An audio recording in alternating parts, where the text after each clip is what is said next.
7 दिन 16 मर्डर।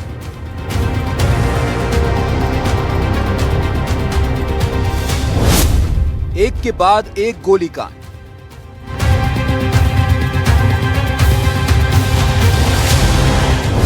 बीच सड़क हत्याकांड।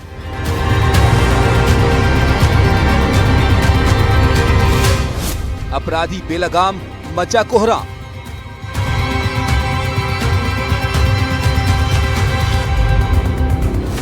क्राइम कैपिटल बनता पटना।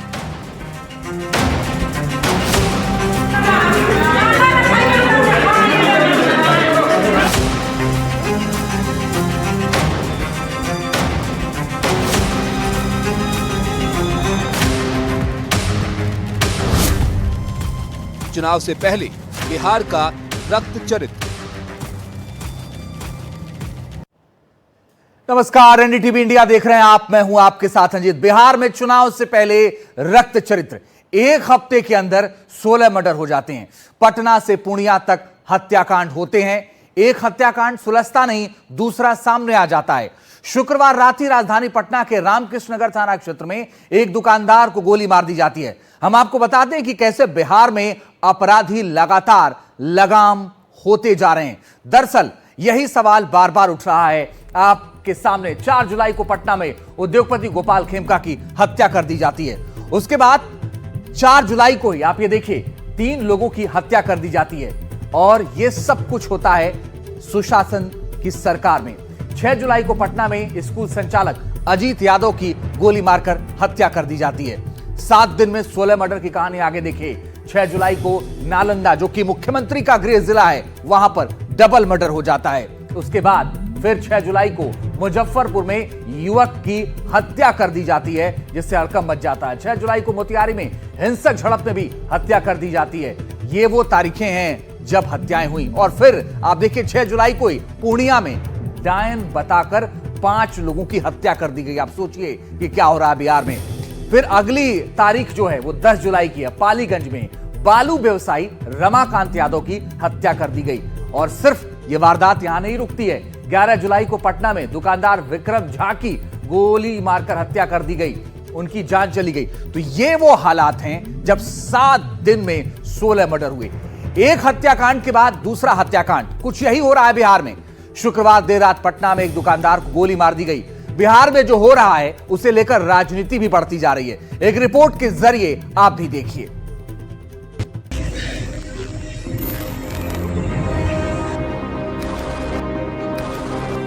बिहार में एक के बाद एक हत्याकांड। व्यापारी हो या स्कूल संचालक, अपराधी आते हैं, गोली मारकर चले जाते हैं। कहीं डायन बताकर हत्या कर दी जाती है। शुक्रवार रात पटना के रामकृष्ण नगर इलाके में बदमाशों ने एक दुकानदार को दुकान में घुसकर सिर में गोली मार दी। इस हमले में दुकानदार की मौत हो गई। मृतक दुकानदार विक्रम कुमार झा दरभंगा का निवासी था। प्रत्यक्षदर्शियों के मुताबिक बदमाश दुकान में घुसे और दुकानदार को सीधे सिर में गोली मारकर फरार हो गए। गोली लगते ही दुकानदार मौके पर ही अचेत होकर गिर पड़ा। घटना की सूचना मिलते ही आसपास के लोगों में अफरा तफरी मच गई और भारी भीड़ मौके पर जुट गई। विक्रम को इलाज के लिए अस्पताल भिजवाया, जहां उसकी मौत हो गई। विक्रम झा करीब साल भर से पटना में मिनी मार्ट चलाते थे। 6 साल की बच्ची और अपनी पत्नी के साथ रहते थे। मार्ट के ऊपर ही उनका मकान था। ये घटना रात करीब 10:30 बजे की है। बताया जा रहा है कि 3 बदमाश बाइक से आए और गोली मारकर फरार हो गए। इस घटना से लोगों में दहशत है, लोग परेशान हैं। सवेरे पर पता चला कि गोली लग गया, खून गिरा हुआ था। तो इसके लिए हम लोग सवेरे आए तो देखे। उसके बाद अभी तक दुकान बंद देखे और विशेष कोई पता तो नहीं लगा अभी तक। बहुत अच्छा आदमी थे, कहूँ कोई दिक्कत नहीं है। किराना दुकान से बहुत बढ़िया स्वभाव के थे। और ऐसे आदमी, इतना व्यवहारिक आदमी को हत्या हो जा रहा, बहुत दुख की बात है। अंदाजा तो नहीं है, लेकिन आदमी यहाँ पे उनके साथ कोई मैटर हो ही नहीं सकता है। हम लोग भी बराबर दुकान में जाते थे। आज तक ऐसा आदमी ही नहीं था कि किसी को थोड़ा जोर से भी बोल दे कि उनको बुरा लगे। रहते तो है, करीब 1 साल से रह रहा था। और हम तो अंदर रूम में थे, पता नहीं कब क्या हुआ। जब हम आवाज़ सुने जहाँ, तो बोले अपना बच्चा को जाकर देखो क्या हो रहा है।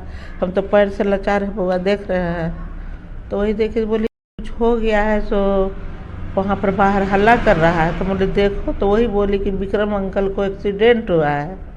तो बाहर निकले तब तक देखे उसको ले जा रहा था लोग। बहुत अच्छे इंसान थे, हम बता नहीं सकते हैं कि कितना अच्छा इंसान थे। ये पूरे मोहल्ला से पूछ लीजिए, आपको कोई ना बोलेगा इतना अच्छा वो आदमी थे, बहुत अच्छा। कभी सोचे नहीं थे कि इस तरह का घटना होगा। पिछले कुछ दिनों में बिहार की राजधानी पटना एक के बाद एक क्राइम से दहल उठी है। दुकानदार हत्याकांड के साथ ही बिहार के वैशाली से लूट और गोलीबारी की खबर आई। यहाँ अपराधियों ने एक मक्का व्यवसायी को गोली मारकर 20,000 रुपए लूट लिए। अपराधियों ने मक्का कारोबारी दीपक शाह को गोली मार दी, लेकिन गोली लगने के बाद भी दीपक हिम्मत दिखाते हुए खुद बाइक चलाकर एक दुकान पर पहुंचे और रिश्तेदारों को जानकारी दी। गंभीर हालत में उन्हें इलाज के लिए अस्पताल में भर्ती कराया गया है। बिहार में बिगड़ती कानून व्यवस्था कहीं न कहीं डबल इंजन सरकार के लिए एक बड़ा चैलेंज बना हुआ है।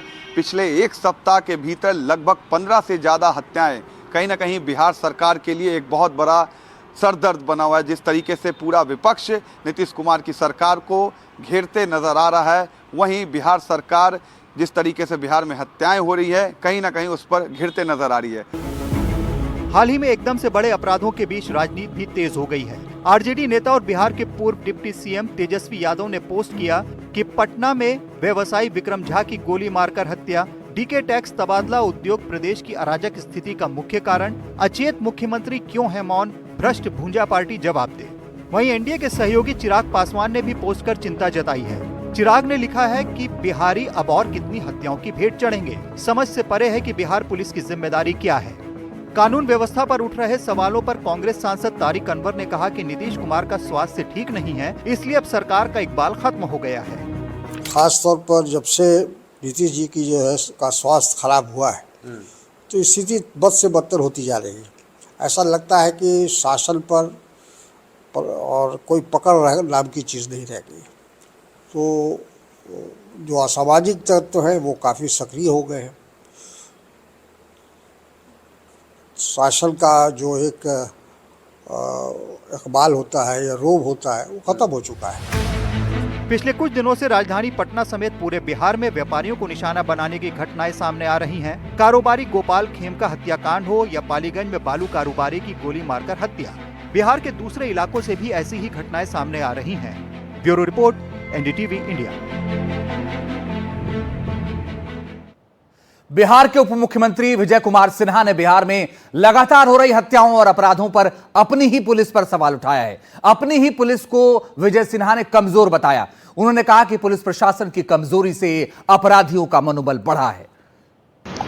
देखिए, लॉ एंड ऑर्डर पर आप देख लें कि घटना के बाद त्वरित कार्रवाई हो रही है, और मैं बार बार प्रश्न उठा रहा हूं कि इस घटना में जो जमीन माफिया का हो, बालू माफिया पर भी जिसकी हत्या हुई है, उसके बारे में भी लोग जानता है कि किस तरह से पूरी तरह से बालू के अंदर नेटवर्किंग और माफियागिरी करता था। डायरेक्ट वो कारोबारी नहीं थे, कई लोग पार्टनरशिप में थे। पार्टनरशिप के आपसी लोग कहते हैं कि लड़ाई के कारण ये घटना घटित हुआ, लेकिन कोई भी घटना दुखद दुर्भाग्यपूर्ण है। ये जमीन माफिया और दारू माफिया का गठजोड़ कहीं न कहीं पुलिस प्रशासन के कमजोर कड़ी के कारण इनका मनोबल बढ़ा है, और सरकार सजगता के साथ पूरी एक्शन ले रही है। तो बिहार के डिप्टी सीएम ये कह रहे हैं कि पुलिस कमजोर है, इसलिए मनोबल बढ़ा अपराधियों का। वो कह रहे हैं सरकार एक्शन ले रही है। सवाल यह कि एक्शन अगर हो रहा है तो आखिर अपराध क्यों नहीं रुक रहे। इस खबर पर ज्यादा जानकारी के लिए रमन राय मेरे साथ जुड़ रहे हैं। रमन, मैं सीधा सवाल आपसे कर रहा हूं कि अपराध को रोकने के लिए सिर्फ एक बैठक बुलाई थी मुख्यमंत्री ने, उस बैठक के बाद भी अपराध नहीं रुके, अब क्या हो रहा है?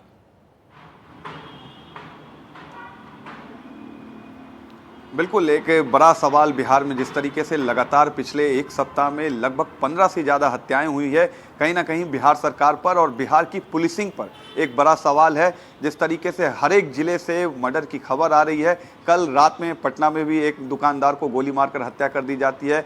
उससे एक दिन पहले बात करें तो बालू कारोबारी रमाकांत यादव की उनके घर के सामने गोली मारकर हत्या कर दी जाती है। और पिछले सप्ताह बड़े बिजनेसमैन गोपाल खेमका की उनके घर के बाहर गोली मारकर हत्या कर दी जाती है। तो अगर ये आप पूरा डेवलपमेंट देखेंगे पिछले एक सप्ताह के अंदर में, तो बिहार में लगभग 15 से ज़्यादा हत्याएं हुई है। और यही वजह है कि आखिर जो एनडीए के अलायंस पार्टनर है चिराग पासवान अपनी सरकार के पुलिसिंग पर भी सवाल खड़े कर रहे हैं। उन्होंने ट्वीट भी किया है कि आखिर बिहारी कब तक अपनी जान ऐसे गंवाते रहेंगे। बिहार पुलिस से उन्होंने जवाब भी मांगा है। तो कहीं ना कहीं अपने ही सरकार पर चिराग पासवान भी सवाल खड़े कर रहे हैं। विजय कुमार सिन्हा बिहार के उप मुख्यमंत्री है, उन्होंने भी बिहार पुलिस की पुलिसिंग वर्किंग स्टाइल पर भी एक सवाल खड़े किए हैं कि किस तरीके से बिहार में अपराधी घटनाओं को अंजाम दे रहे हैं और पुलिस उन्हें पकड़ने में नाकाम भी दिख रही है। चलिए आप नजर बना के रखिएगा रमन, आगे लगातार आपसे अपडेट लेंगे।